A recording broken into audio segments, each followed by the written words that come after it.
the break, let's come together for the executive dialogue on educational excellence. I am pleased to introduce the moderator, Dr. Ipsita Pradhan, who is going to moderate the discussion.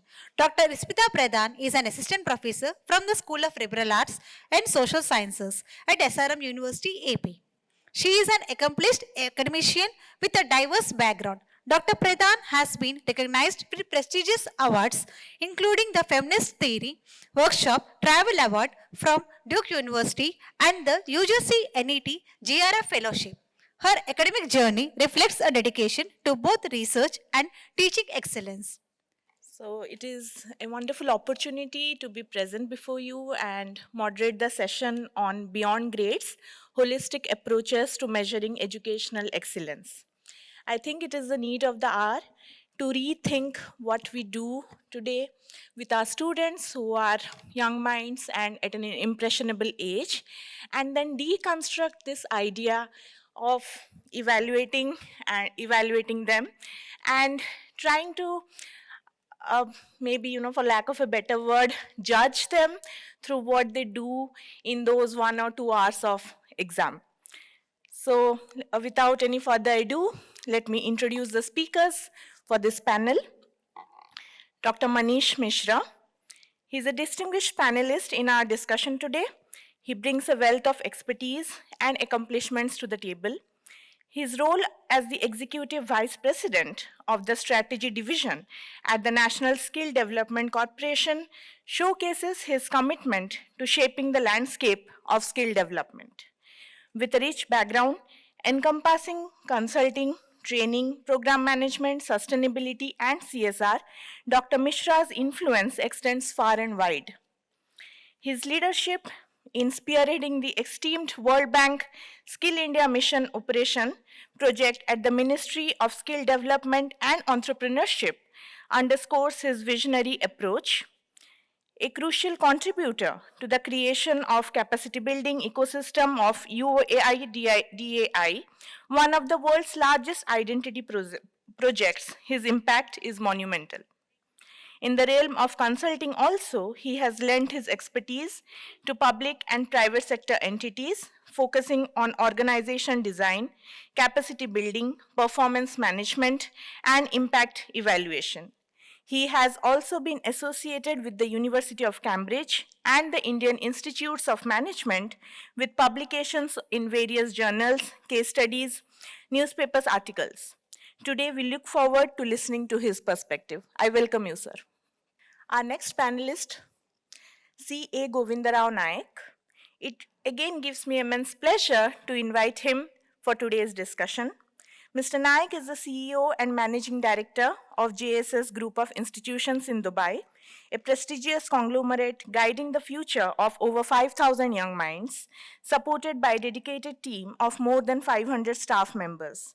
A chartered accountant by training, Mr. Naik has carved an illustrious career spanning 25 years, showcasing expertise in diverse fields such as finance and accounting, costing, budgeting, taxation, regulatory affairs, auditing, and strategic management. His professional journey has been both varied and noteworthy. He has left a mark in multiple sectors, including a decade-long contribution to the education domain in Dubai. Prior to this, he has also played a pivotal role for over 5 years at the Banglore International Airport, and his initial 8 years were dedicated to serving various government and semi-government entities.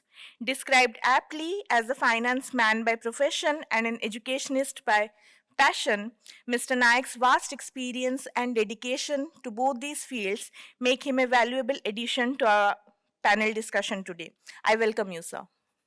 It is my distinct pleasure to introduce Dr. Kusala Fernando, an individual who has significantly impacted the realm of education, youth development, and volunteerism, not only at the grassroots level, but also at the national and international platforms over the last 15 years. Dr. Fernando's academic establishments and accomplishments alone are awe-inspiring. He was awarded his doctorate in business administration from the prestigious University of Kelaniya. Furthermore, he pursued his Master of Business Administration from the globally recognized Cardiff Metropolitan University in the UK, which speaks volumes about his passion for business and leadership. Not one to rest on his laurels, Dr. Fernando expanded his horizons by completing a Master of Public Administration from the esteemed Postgraduate Institute of Management, demonstrating his commitment to public service and governance. He delved into the intricate world of law by attaining a Bachelor of Laws degree from the Open University of Sri Lanka. His multidisciplinary approach to education is further showcased by his honours degree in leadership and management from the University of Northumbria in the UK. Today, as he joins us as a panelist, we are indeed privileged to glean insights from someone with such a vast reservoir of knowledge and experience. Dr. Fernando's journey is a testament to continuous learning, dedication, and service to the community. I welcome you, sir. We also have today Dr. Sarada Chandrasekaran. Her illustrious journey in the realm of education spans over 41 years, a testimony to her dedication and commitment to fostering a brighter future for our next generation. Dr. Chandrasekaran is not only the director at Whitefield Global School, but also the director of Next Waves Consulting. Over 3 decades, she has helmed various prestigious institutions, among them RDPS Vizag, Air Force School in Coimbatore, St. Anne's in Bangalore, and Bharati Vidyapit in Navi Mumbai.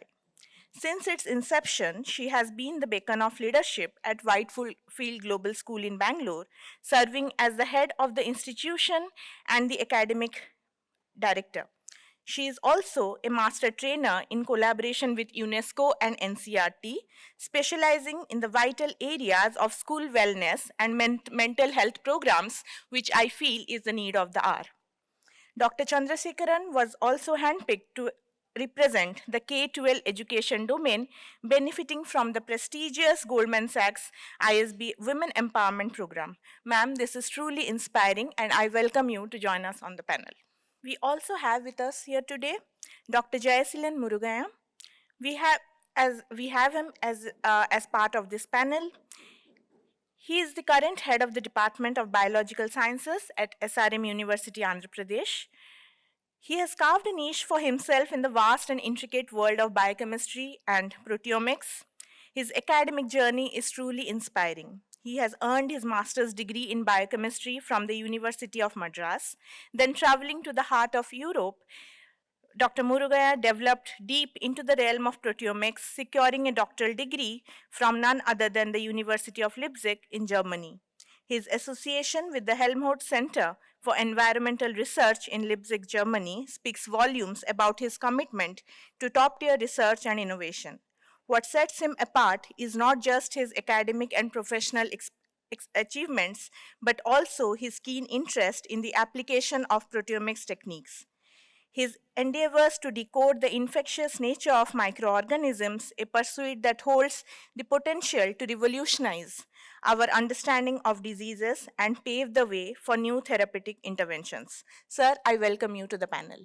Let us all give a warm welcome to all the esteemed members of today's panel. I welcome all of you. As we know that the goal 4 of the 2030 Agenda for Sustainable Development seeks to ensure inclusive and equitable quality education and promote lifelong learning opportunities for all by 2030. And so given this larger context in which we all have gathered here today, I would like to know your perspective on some of the issues that I thought was relevant. So first, what do you think is holistic education? Maybe we can start with you, ma'am, and then go. The right question, ma'am. In fact, a few days ago, I was traveling with my 8-year-old grandson. He was feeling bored.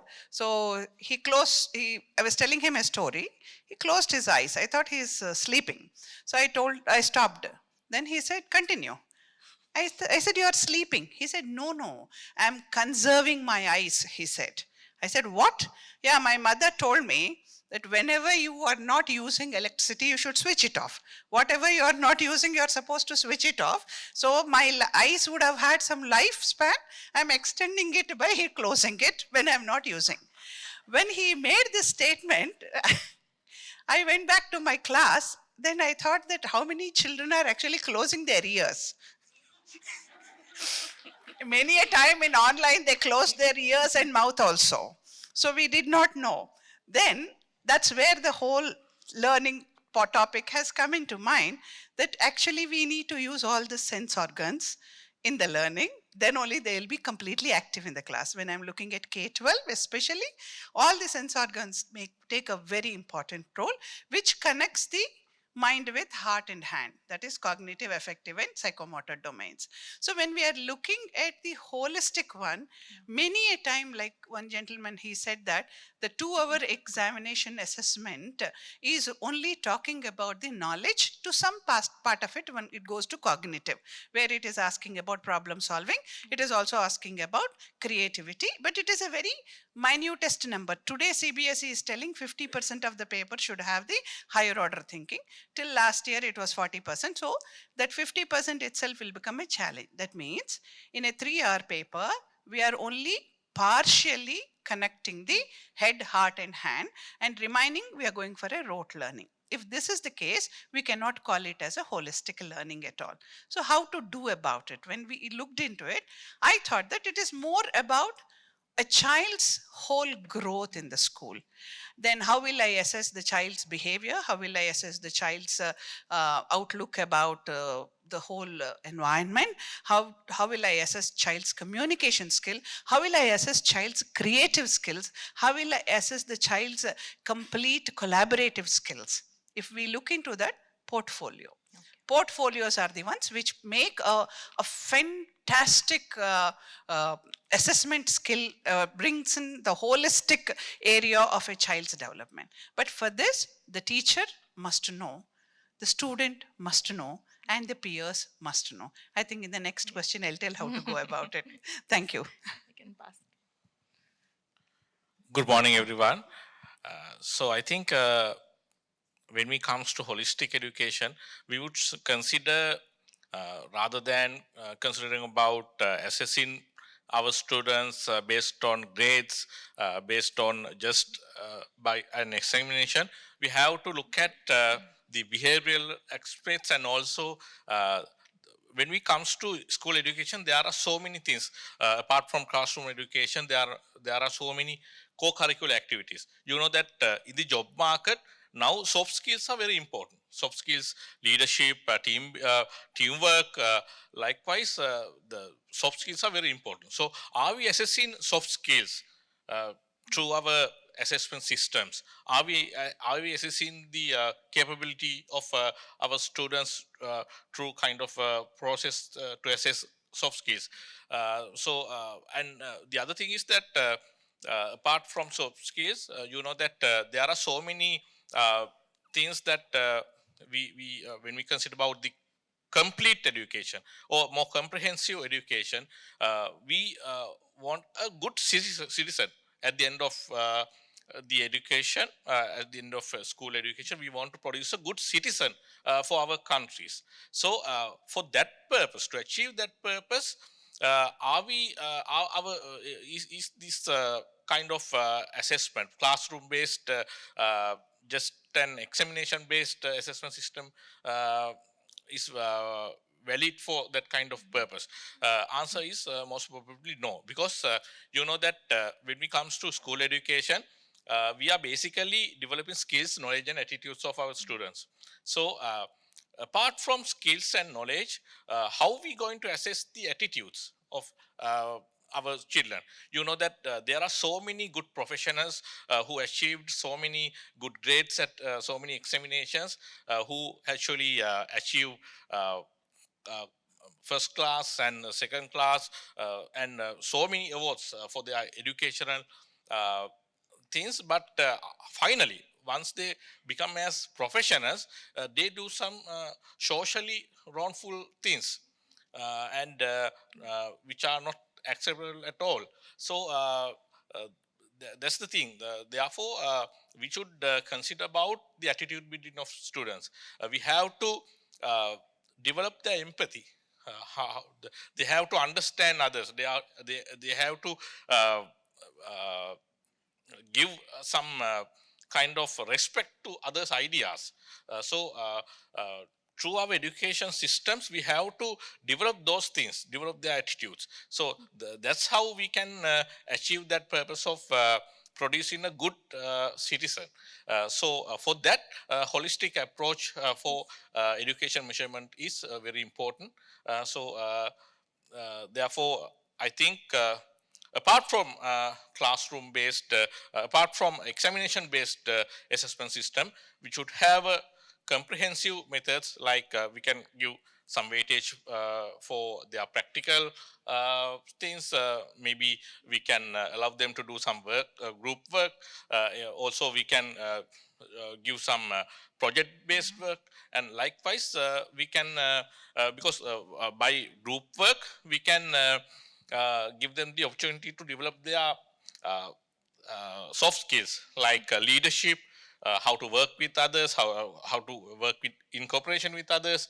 Likewise, there are so many soft communication. Likewise, there are so many soft skills that we can develop through that. That is good for their future career as well, because it will definitely enhance their employability in the future job market.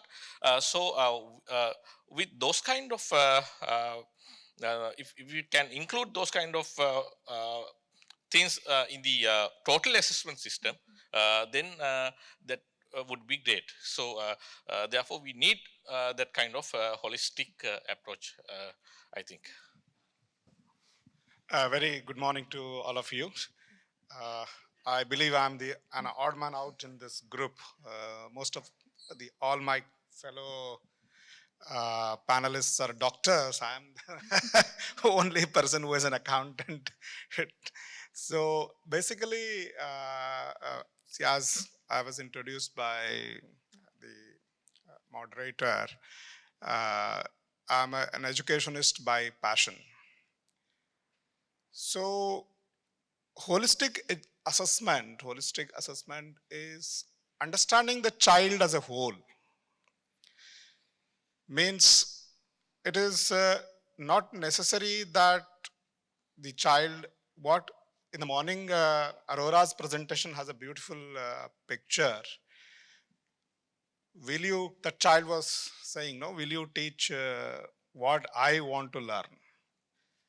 So that's the beautiful sentence which most of the educators should understand, even while assessing the child. Means what we need to teach, first we should decide, means what, then child will learn. So what motivates the child to learn, if we understand that, then naturally the assessment becomes easier. Understanding the child may include what is his strength, what's his weakness, what is the child thinks as an opportunity, and what could be the environmental hazards to the child to learn. That's the threats in terms of corporate environment. So if we assess the child as a whole, beyond the classroom, the teachers can make wonders. Means they can create. So till today, there is always a thought process in Western world, though presently most of the corporates are owned and even led by Indians, but still we lag in creating noble laureates in India and the Asian countries. So why so? Means we, as Dr. Tripathi in the morning was referring, means we create a sense of stress among the children at the very beginning. We don't challenge. So if the assessment can vary based on the strengths of the children, or even if the children are not having the strength, if we challenge, means if the assessments can be more challenging for at certain stages, with a multidisciplinary approach, which is in fact slowly coming in with the new education policy in India also, that could make wonders. That's what I feel. Thank you. Sir.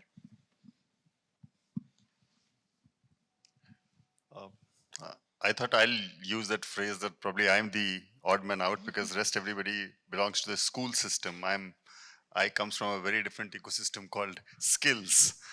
Um, but as part of my responsibility, I also look at skilling at schools, and NSDC happens to be one of the implementation partners of vocationalization of school education. And now there's an increasing impetus on skilling in schools, and it is being actually thought very differently. I'll just take a step back and uh, try and um, tell you as to what I understand from the question that you just asked. So India, our G20 presidency is going to be over and over in next 10, 15 days. And we as an organization, and I in my personal capacity, have actually been very closely associated with uh, two tracks under G20, the labor track and also the education track.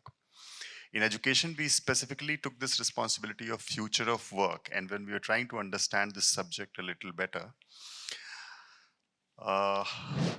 we did try to look at as to how the nature of jobs is changing, how the industry is changing as an outcome of disruptions, technological, also the demography, and the expectations of people from the work, and the way the skills are and technology is one, diffusing fast and also becoming obsolete fast.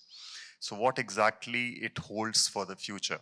So the future and the picture that we could construct, and I'm not talking about a very distant future, and this is what I was discussing with uh, uh, the gentleman sitting on the same table with me, that in maybe 5 to 10 years you'll actually start seeing this happening, that the permanency in the jobs are going to go.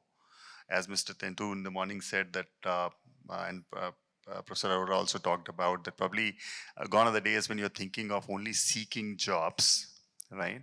Because though that scenario is fast changing. I don't think going forward, the way gig has become so popular, people are going to be hired for a very long tenure.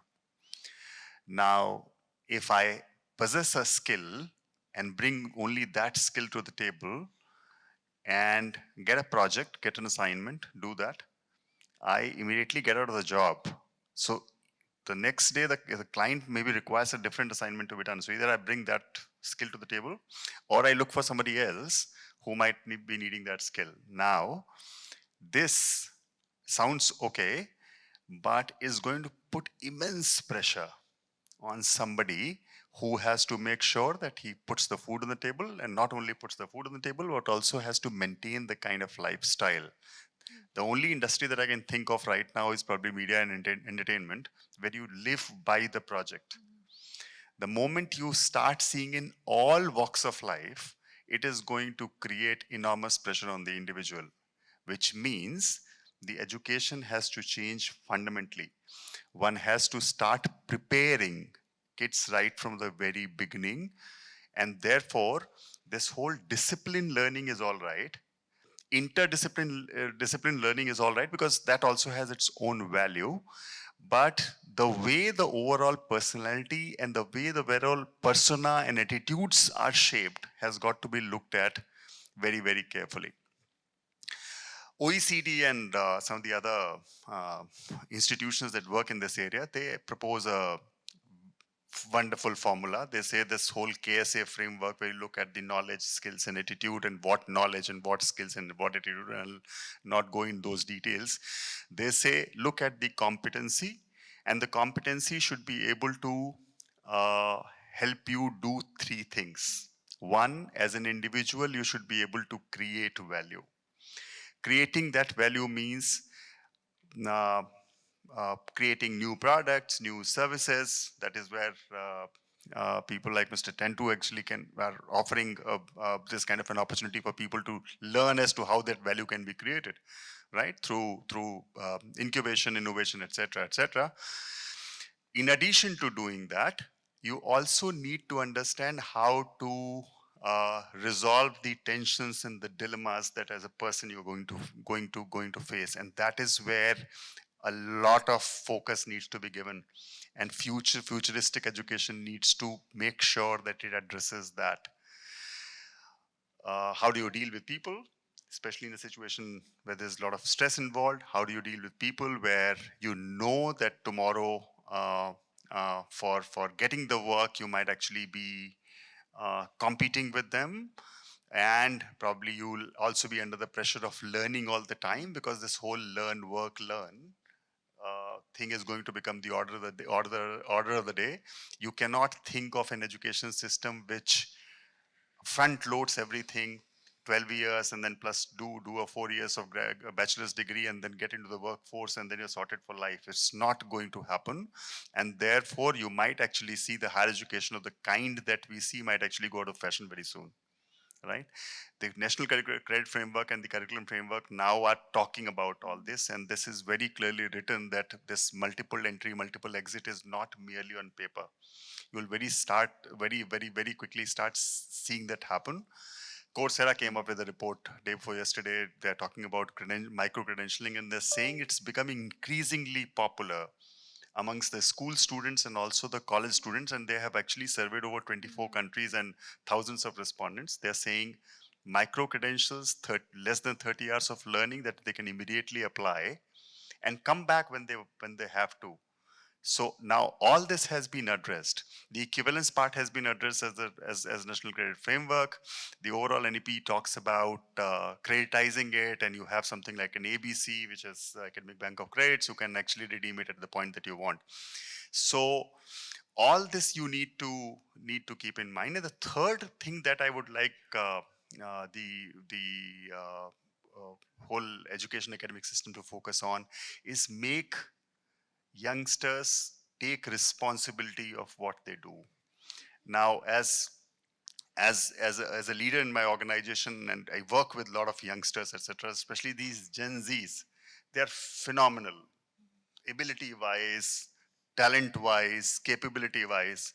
One thing that probably we need to bring in somehow in our education system, and there's a lot of evidence around it, we need to make sure that they take full ownership of whatever they do. So these are some of the 2-3 dimensions that probably need to be added in order to make the education futuristic. And the assessment of it is something that we can talk about a little later. Thank you. Yeah, good morning, everyone. I have a different thing to ask. When we built the Great Wall, and when we failed to build the character, then you can easily bribe the securities there, and the people can walk across. As Sir was also mentioning, we need to create the sense of responsibility among those who are learning. And very important is that we should stop the racing, ranking, number 1, 2, 3, 4. Why should we have this ranking? Everyone has got the talent. Our assessment should encourage them to do whatever positive they can do that. In other words, we should create the responsibility within oneself that they are building the nation. This is the time to revise or revisit and create our nation. When someone is talking to us, they're talking so many things from our other country, how we are going to market our country. We literally fail in several things. For example, the tourism. Tourism means they come to Taj Mahal, Jaipur, and then they go off. They're not seeing anything. Even Taj Mahal, we are not teaching our students, or we fail to create the sense of prideness. Taj Mahal was built by a king in memory of the queen. Can we revise this question? Is there anyone, any place where a queen built in memory of a king? Yes, there is an answer. Rani Ki Vav in Gujarat. We can bring it. We are talking about Great Wall of China. We fail to talk about Great Wall of India. So the assessment, in my opinion, should be encouraging and should make everyone, whatever they do, whether it is a small or big, they are building the nation. This is what we really wanted. I just go out of the education field and ask you personally, how many of you dare to eat in a eatery at random in the city? You will look several things to eat. We are not assuring our own people that this eatery is safe to eat. We are not assuring our own sense to make sure that the fellow citizens are feeling safe. So this is where the assessment should start. As Sir was also mentioning, the jobs in future, it cannot be a permanent job. You keep on changing. You keep on acquiring the skills. But we cannot make them, you learn the skill. Everything is a skill. Everything is a skill. Being talkative is a skill. Being quiet is a skill. So which skill we want to do? This is what we want to decide.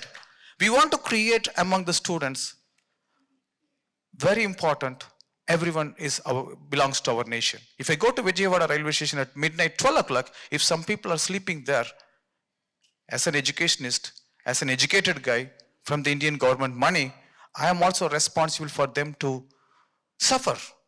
I fail to create the sense of responsibility among them. They can also excel in the life, no matter what they do, whether small or big. So, in my opinion, we are building the nation. No matter what your age is. Every day we are learning. I'm also learning. Everyone is learning. Even the kids are learning. So we should work towards building the nation. And our assessment should also be in such a way. Thank you very much. So I have now a lot of questions to follow up. And so I'm thinking, what are the challenges? Because all of you have been in the field of education for decades. What are the challenges in taking holistic education to the grassroots in a varied country like India, and I'm sure in other countries as well? So what are the challenges? So you want me to start? Yeah, you can start and then we Again, go around. Yeah. It's working. Yeah. I remember a story. It seems there was a king, and he used to have lots of birds. He used to tame them and train them as his carriers of message. So somebody came and gave him 2 falcons. And they said, I believe if you train them well, they'll become very good carriers of messengers and all. So he gave them to trainer, and after 15 days, the trainer comes and says, only 1 falcon is flying, the other one doesn't fly at all. I cannot do anything. So the trainer left, and now the king called everybody, whoever can train this falcon. Many people came. None could train the falcon. The falcon was sitting perched completely on the branch. One farmer came one day and told the king, I can do. By then, king has given up on the falcon. He said, okay, try. So next day, the farmer came and said that, yeah, the falcon is flying. And when he went and saw the falcon was flying high. So he asked this farmer, what did you do? He said, nothing. I just cut the branch it is sitting on. It has been very comfortably seated. The moment the branch went away, it started flying. Why am I telling this is that over a period of time, everywhere there is a comfort which has been associated with the examinations, assessments. Teachers they are put into that blinders, everybody, this is the path you go, this is how you have to go, there is no other way, there should be A+, and how many A1s are there in the school, everything. Now, NEP is cutting that branch. And when this branch is getting cut, and when there's complete change which is going to come, and this change is coming like a tsunami. So when tsunami comes, either you should know to float so that you will write the history, otherwise you will become the history. Now we have to make our teachers write the history. I have to talk about teachers and teachers' mindsets here, because whatever the policymakers, whatever the leaders do, ultimately it has to be done by the teachers.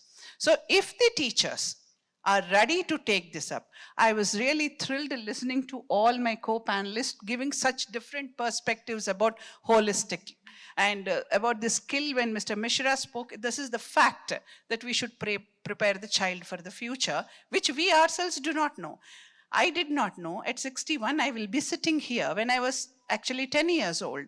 How will we know what happens after 10 years? We are only predicting this is going to happen and make them ready. So whatever happens after 10 years, there are only few skills which make them sustain.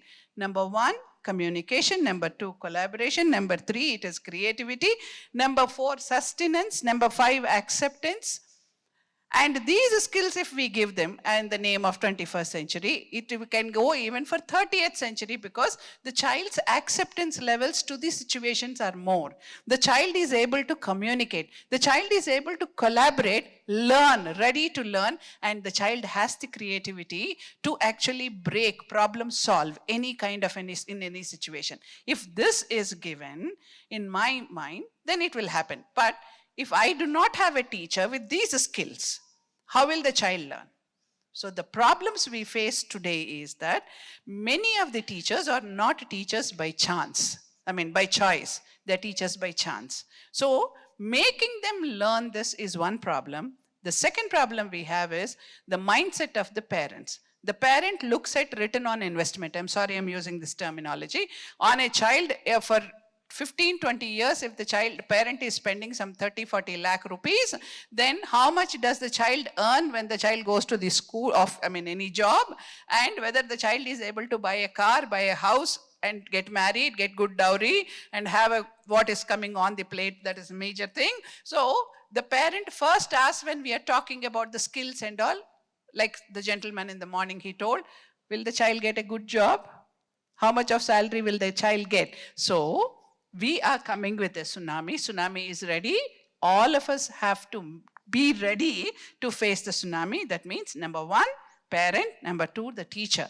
The school leaders are ready. The school leaders are talking to the people. They are trying to train them. But acceptance from 20th century generation is what is the problem, as far as I am concerned. Thank you. Yeah, I think the most of our schools actually should give, as Dr. Mishra said, that the opportunity to engage with projects, and by doing that, we have to give them the opportunity to learn. So if they lead projects in schools, I think they can learn a lot. There are so many projects in the schools, that there are so many co-curricular activities they can engage with. That they can organize commerce days, art days, subject-wise days, and also there are so many other functions that they can organize. So if we can give them the opportunity to lead them, if we can allocate some funds for student-led projects in schools, I think then they will learn by experience. They will learn. It might be not successful in the first occasion sometimes, but once they engage with those projects periodically, they will learn, and definitely it will beneficial for their future career. And the other thing is that the main barrier I think is the government policies. We should have good policies to engage our students in a way that they can climb their ladder of success. When it comes to Sri Lanka, actually, government Sri Lanka, Ministry of Education, currently engaged with reforming our education. So reforms will be implemented very soon. In that, they particularly look at changing the assessment system, including some practical approaches, and also to make some radical changes to the curriculum by introducing module system for many subjects in many grades.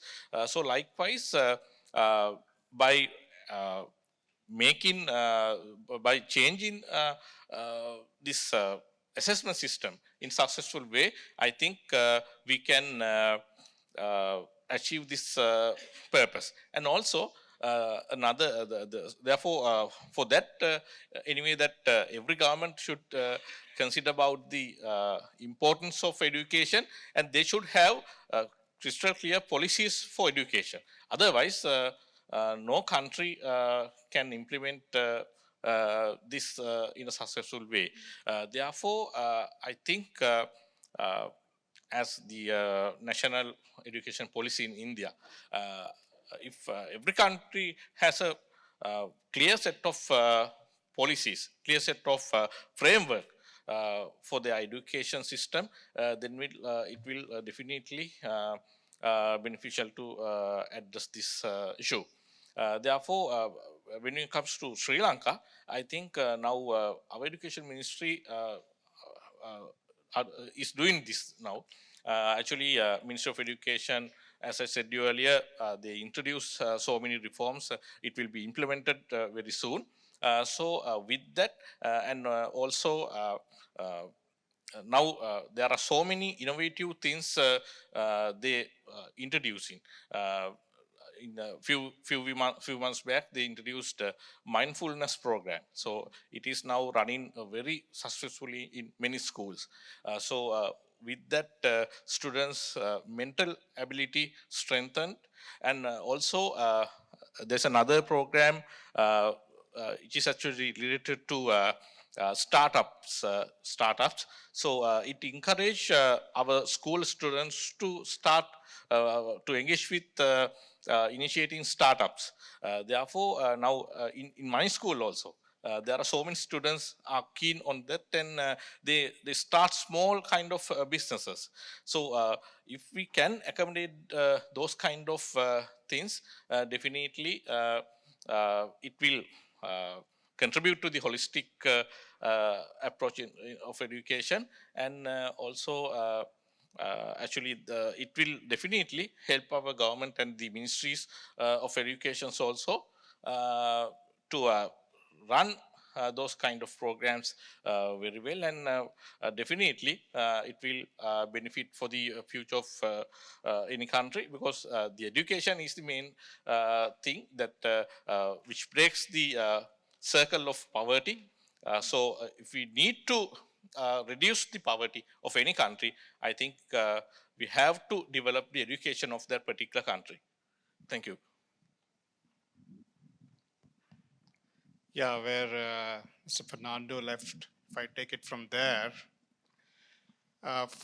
as stated by the great Acharya Chanakya, for any successful state,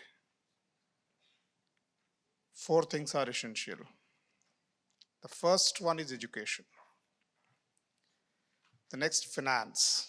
How do you manage the finance at an individual level or at a governmental level? Next is governance. How is the government governing the state? And finally, the last one is, the most important one is health. For a successful state, the society has to be a healthy society, educated society, sustainably, financially well managed, governed by the government. So coming back to the topic, the challenges in holistic assessment, that's the question. Yeah. Holistic assessment, as I initially told, is understanding the child as a whole. As rightly pointed out by co-panelist Dr. Sarada Chandrasekaran, who is doing the assessment? The teacher. As today, the teaching profession, as he has hit on the nail, is not by choice. People come to the teaching, I'm very sorry to say this, but maybe the gentlemen in this hall are of an earlier generation. They have come to the educational profession by choice, but today's younger teaching, because I run 2 schools in Dubai, wherein we hire people. So there are women also in the teaching profession, Yeah, not of course, only of course, gentlemen. sorry. Yeah, no. I just, it includes, it's gender neutral. And for your information, out of 400 teachers in my school in Dubai, we have 300 are women only. So it's, this profession is dominated by women. But most of them, unfortunately, as Madam pointed out, they are not teachers by choice.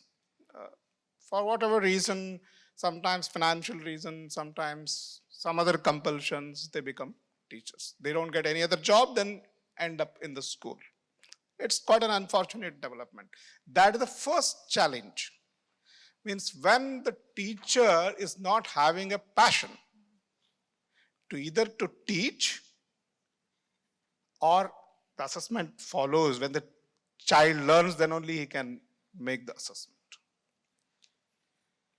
The next challenge is from the policy side. As Fernando has stated, still many governments in many of the underdeveloped countries or even developing countries like India, still assessment is based on the exam result. Example, take the race for the NEET, take the race for the JEE. Every parent would like their child to write the NEET, to write the JEE, to write any other common entrance examination. So still the thought process among the society is assessment is a spreadsheet, which is an accountant's job. But unless teachers understand, the whole system, education system understand, assessment is not spreadsheet. Assessment is a conversation. The person teaching first understand the cognitive abilities of the child, then create an environment of learning, then only the child will learn. You can take the horse to the water, but you cannot compel the horse to drink the water. So you should create that system first before the question of assessment. So unless the government doesn't change the policies of the assessment, at school level, at individual school level, whatever sort of assessment strategies we adapt. For example, in Dubai, the Knowledge Human Development Authority who regulate the education back there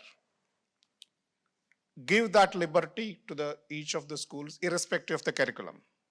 Which, see, Dubai has a robust education system wherein many curriculum schools are there, including majority of Indian curriculum being most of the expats come from India.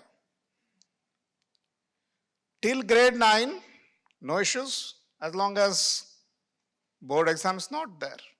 So a lot of liberty is there to the assessment. We do follow a lot of liberal systems.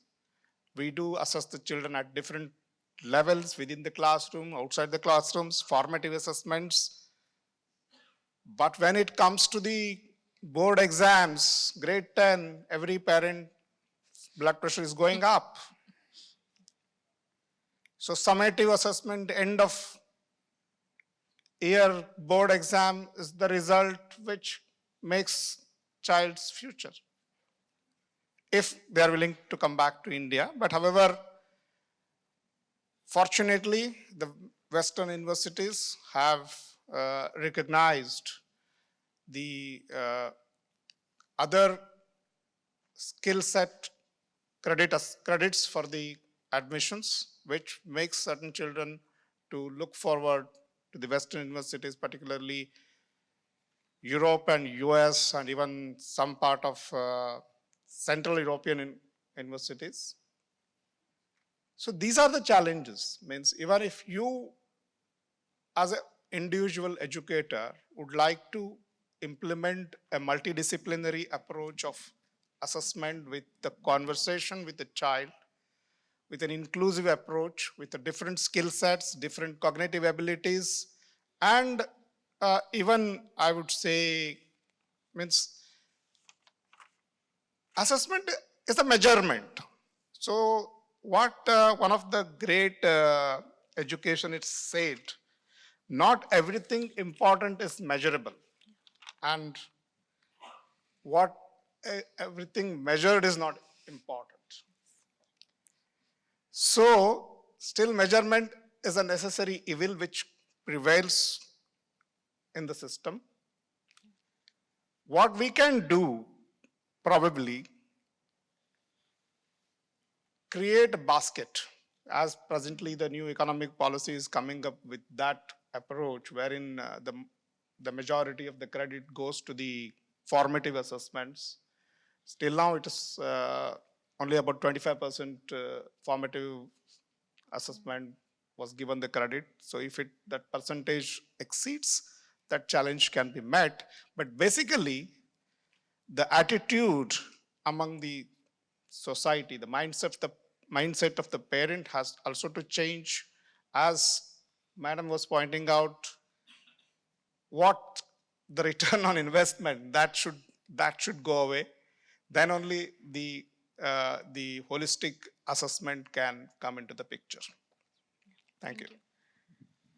So, Dr. Maneesh Mishra, I want to know the challenges that you faced from your experiences at the National Skill Development Corporation. Okay. All right. My challenges that I faced were not very different from what you have heard already. So, teachers, yes, both quantity-wise and quality-wise. We are struggling to introduce vocationalization of school education in so many schools now. From upper primary to higher secondary, there are close to 3 lakh schools in the country. You need close to minimum 2.5 lakh teachers who can teach vocationalization and skills. All you have right now is 18,000. Those 18,000 also, many of them are regular subject teachers who have been retrained to take up this course. Many of them probably would not identify with the subject. And when we are talking about skills, we are not only talking about motor skills or technical skills or domain skills, we're also talking about cognitive, we are also talking about professional skills and the 4 C's that Madam mentioned. Now, that is a huge issue, and how we are going to solve it, especially in the view of by 2025, you're supposed to expose some 50% of all your upper primary to secondary school students to skills and vocational education. That's going to be a huge challenge. Right now, you're close to 17.75 lakh kids are exposed to vocational education. This is going to become 6 crores over the next 2 years. And for that to happen, you need to massively improve your infrastructure or do something very different, right? Bring in technology and do stuff like that. So that is one. The other thing is the overall administration of education. Out of 15,000 schools that India has, only 30% are in private sector. Another 70% are still with the government funded. So, so there's a huge governance thing that comes into the play, especially the middle management, the DEOs or district level officers who manage the schooling system in India. There needs to be a great amount of work that needs to be done with them. So these managers also have to understand their new role under NEP or for that matter, all the new curriculum framework that has come for schools. All this is new. It will take some time before it settles down. However, this whole thinking has to change, right? The BSA cannot actually be sitting in the office only managing transfers and postings, etc., etc. The person also has got to understand that the schools have got to be developed. So this leadership development at the school, at the district, and also creation of a pool of people who are passionate about teaching, as everybody has pointed out, bring in technology in a major way. So all these have actually been the bottlenecks. Now let me quickly give you 2 examples, one from ancient India, and all that we are talking about, the foundational skills, or for the matter, life skills that are very, very essential. It is not that we have to look at West for every such thing.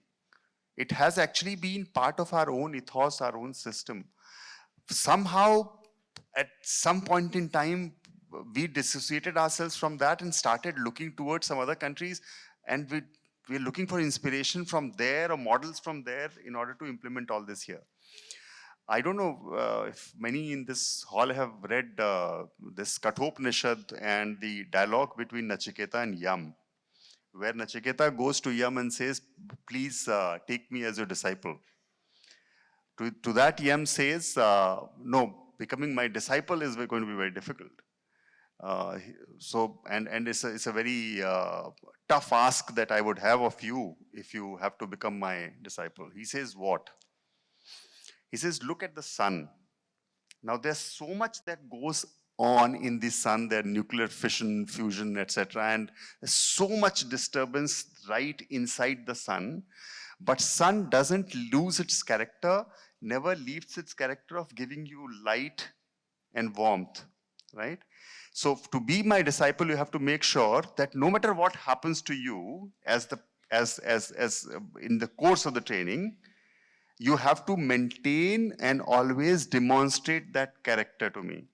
If you are prepared for something like this, now the oldest of the scriptures, for those who are not aware of what Kathopanishad, this is an old Indian scripture. So if your scriptures are talking about something like that, your scriptures are talking about your ashram paddhati, where the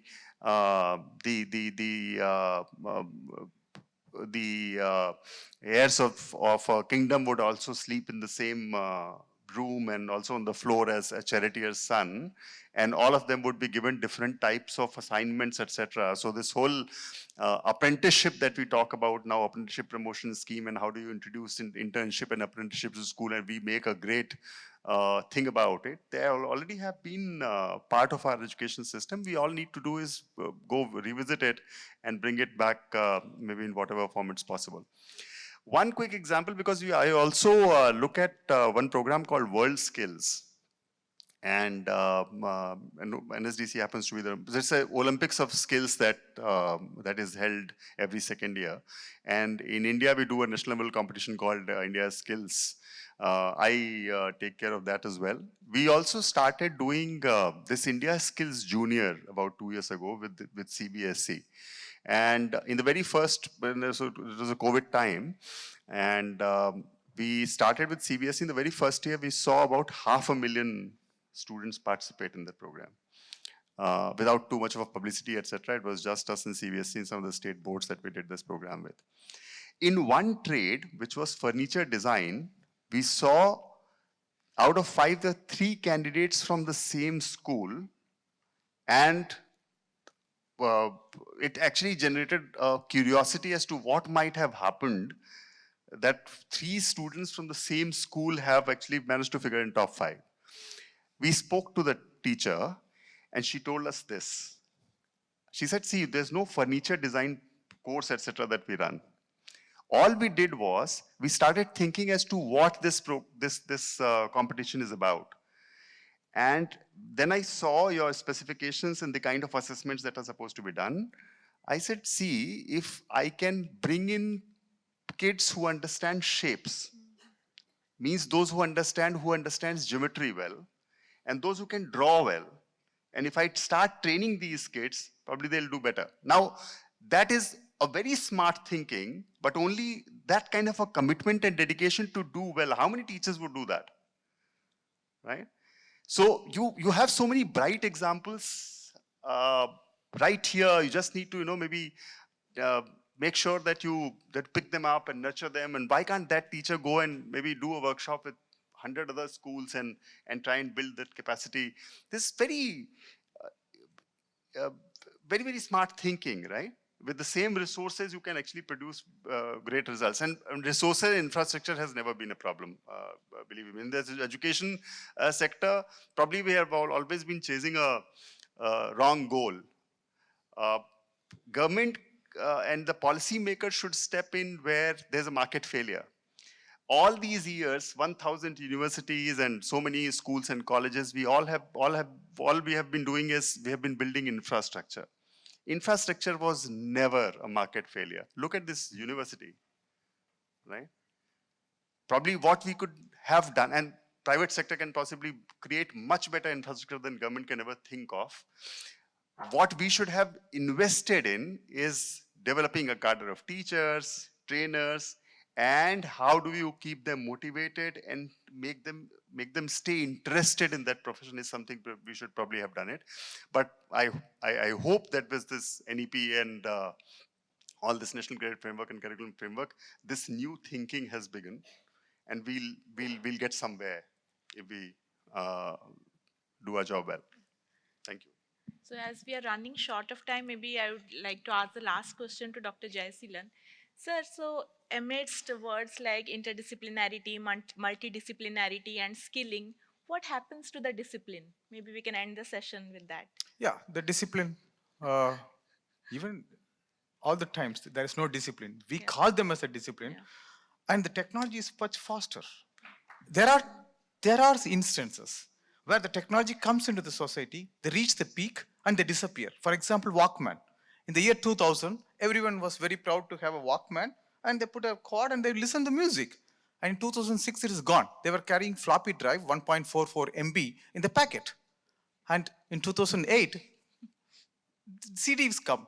2010, DVD. Now, where are they? You have a mobile. So the technology is much faster. So the disciplines will disappear. For example, I can tell you an electronic nose. A nose which can smell, which can be used for detecting explosive or whatever you want. Even the taste of the food. For that, we need the biology side knowledge. We need a computer science, that means software and other things, a mechanical engineering and designs, everything has to come into role. So in future, we need to do that. And I want to add a question. Sir was asking why India was not in the Nobel Prize race for past 40, 50 years. Why? Is this because of technology? Is this because of lack of force? What you need for economics and for literature? You don't need a computer. You just have a laptop and you can do that. We are not focusing on what we are supposed to be. As Sir was mentioning, our goals are not defined. If you know that there is a Himalaya, then you will develop two things, either to climb the Himalayas or market it in the name of Himalayas. That's what you can do as a tourism business. You can do it anything. So we need to teach the students that with one thing, you can do anything. There is one story, with that I stop. There was an old man. He called his grandchild, give 3 pebbles in the hand, go to the market and stand there, sewing this in the hand. If someone asks the price, sew like this, don't sell it. So he just went there, he sewed it, and one man asked, is it $3? He came back to the grandpa and said, $3. Again, he asked him to go to a jewelry shop and same three signs. This time it became $3,000. Then he asked him to go to the archaeologist and ask him to sew this pebble. This archaeologist, he was telling, oh, this is wonderful. Is it cost 3 crores? So it depends upon what we want to do. If you give the same pebble to a man who is rearing the donkeys, he will put it in one of his best donkey and he will take that. The technology has to go in all directions. And we need to build the character. For example, if someone is stealing the bolts and nuts in the railway track, if you give him an engineering technology, he will definitely steal the train. That's the next move. He's going to the next move. So there's no line of demarcation between the technology. During my PhD defense, I had one professor. That man was from Greek. He was a medical doctor, professor of inorganic chemistry. Are you able to believe that? Huh?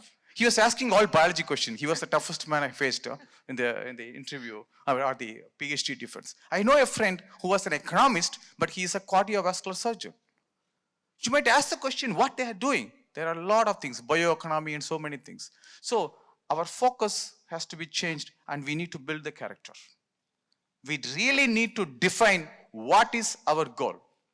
And as I told you, the Walkman story, whatever we think as a technology which will be hot in the next 10 years, that may be wrong. Completely wrong. No one expected our landing in the moon, right? So immediately after this happened, some of my foreign friends called me and said, congratulations. I was very happy on that day because we are also able to do. And with one thing I finished, if you talk about Indians, there are a lot of things we have done. For example, spectroscopy. There's only one Raman spectroscopy. Otherwise, you have UV, visible, and other things. If you look at the sky, Chandrasekaran limit. If you're talking about protein, Ramachandran plot. If you're talking about business administration, Pragaladan's principles of management. So we have everything. We have to, as Sir was mentioning, we have to revisit. We have to bring back what we want to do. And we have to stop racing. We have to stop racing. If that man is doing, let him do. I will do my own passion. Huh? That's what we want to do. And the parents should also be taught, as Madam was also mentioning, parents should also be aware, no matter what you do, whether it's a small or big, you are building the nation. So let us build the nation again. Thank you very much. So thank you to all the panelists. I'm sure all of us have unlearned a lot of things today and hopefully going back home with a lot of new things. So thank you, everyone.